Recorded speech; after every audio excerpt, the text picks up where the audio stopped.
Aujourd'hui, je découvre pour vous mes articles must pour le paddleboard, ceux avec lesquels je pars toujours. Alors, suivez-moi!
Alors me revoici avec mes must pour partir en paddleboard et je vous les présente aujourd'hui.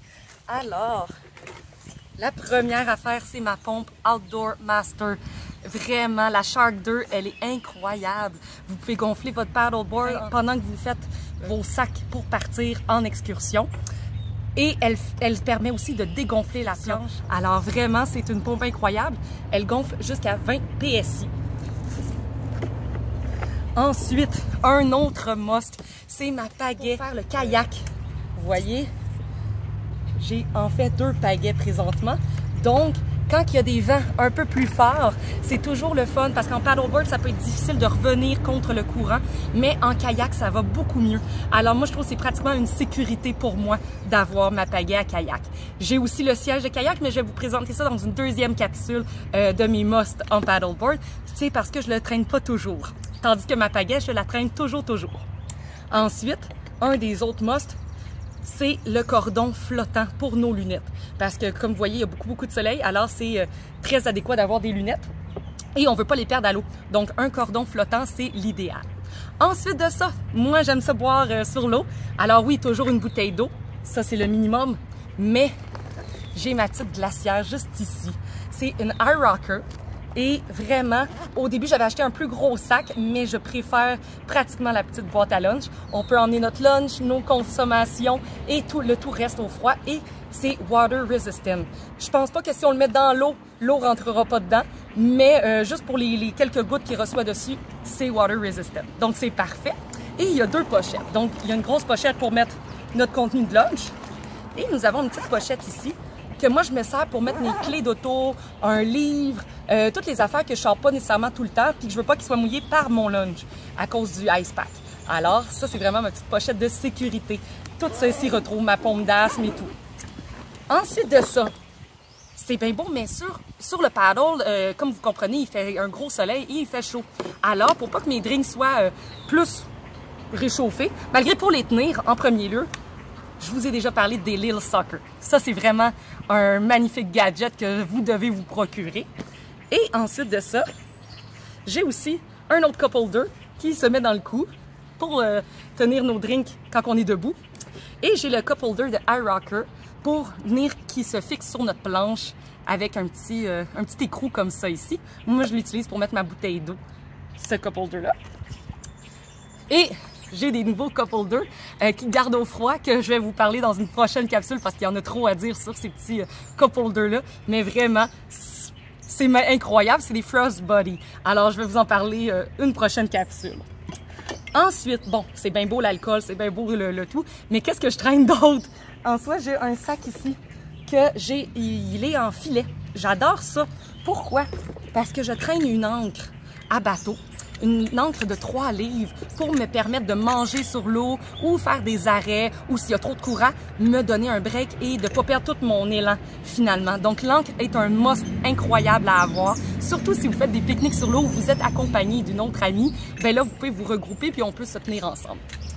Donc, un autre gros must. Et pourquoi le sac finalement en filet? Ben, c'est quand on sort l'encre de l'eau, ben, elle est mouillée. Fait que moi, j'avais au début un sac waterproof et ben, l'eau se ramassait dans le fond.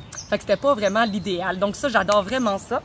Ensuite, je sors toujours avec une petite serviette. Celle-là, c'est la Norwex. Elle se plie, elle est microfibre, donc vraiment, puis facilement séchable. Donc, j'ai toujours une serviette au cas où sur moi. Un chapeau, parce que vous comprenez qu'il fait très, très soleil. C'est important. De la crème solaire, un autre must. Et ensuite de ça, je sors toujours avec un petit speaker qui est waterproof IPX8. Alors, il peut être même submergé dans l'eau, c'est vraiment incroyable, mais je ne mets pas de grosses chansons, de gros beats, parce que évidemment, on est sur l'eau, c'est pas tout le monde qui veut entendre votre musique. Donc, moi, qu'est-ce que je préfère à mettre là-dessus, c'est de la musique douce, de la musique relaxante. Alors, je vous conseille fortement l'artiste Dan Gibson pour écouter de la petite musique tranquille sur l'eau. Ça dérangera pas personne et vous dérangerez pas plus la faune avec votre petite musique douce. C'est vraiment parfait. Donc moi, j'adore ça et je peux même prendre mes appels dessus. Donc mon téléphone est dans ma boîte à lunch, dans la petite compartiment sécuritaire et j'ai accès à l'heure et je peux même avoir accès à la radio avec ce petit speaker-là. Donc c'est vraiment, vraiment merveilleux. C'est un speaker de douche, mais je l'utilise sur mon paddleboard. Pourquoi pas? Ensuite de ça, éventuellement, je vais vous faire d'autres capsules sur d'autres sacs et d'autres affaires que j'ai parce que là, je voulais pas faire une trop grosse capsule, donc j'y vais avec l'essentiel. Mais je vous conseille vraiment un dry bag. Si vous n'avez pas de sac en filet ou de boîte à lunch, qui est le moindrement, pour mettre vos clés d'auto, vraiment, c'est important de garder au sec. Alors ça, c'est un iRocker. Il est en sac à dos. Moi, je préfère ça que juste une bande. Ça va mieux pour traîner quand on sort de l'eau avec toutes nos affaires qu'on a dans les mains. Et il est très, très grand. Il a même une pochette ici, lui aussi. Et il a même une autre pochette à l'intérieur. Donc ça, là, c'est vraiment un dry bag. En fait, c'est que vous le scellez comme ça. Vous le fermez. Puis là, vous venez l'accrocher comme ça. Et vous faites au moins 3 tours pour que l'air reste à l'intérieur et l'eau ne rentre pas. Donc, on vient juste faire ça comme ça. Et tous nos effets sont en sécurité. Alors ça, c'est vraiment un must pour partir en paddleboard ou en bateau ou en kayak, peu importe. Mais vraiment, un dry bag, c'est l'idéal. Alors, comme je vous ai dit dans mon autre capsule, évidemment, on a notre veste de sécurité, on a la dernière fois, mais la leash, c'est vraiment important d'avoir ça pour tenir tout le temps son paddle à soi pour que si on tombe à l'eau, ben on perde pas notre embarcation non plus sur l'eau. De ça, la boîte de sécurité orange, toujours l'avoir, votre veste de sécurité, c'est important d'avoir toujours ça sur soi.